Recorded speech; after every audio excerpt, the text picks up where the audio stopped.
السلام علیکم۔ کراچی میں رواں سال کی سرترین رات ریکارڈ۔ آج کی صبح رواں سال موسم سرما کی سرترین صبح رہی۔ آج رات پھر تیار رہیں، ماہرین نے خبردار کر دیا۔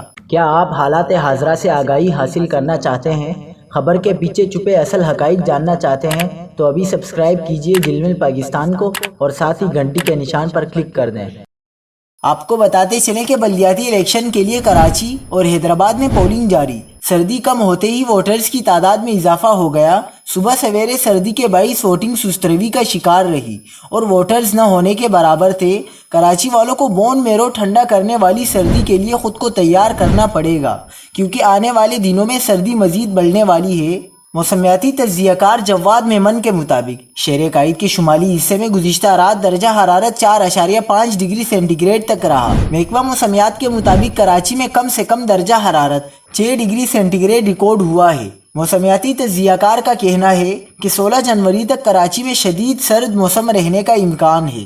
محکمہ موسمیات نے بتایا ہے کہ اگلے 24 گھنٹوں کے دوران شہر میں موسم خشک اور سرد رہنے کا امکان ہے۔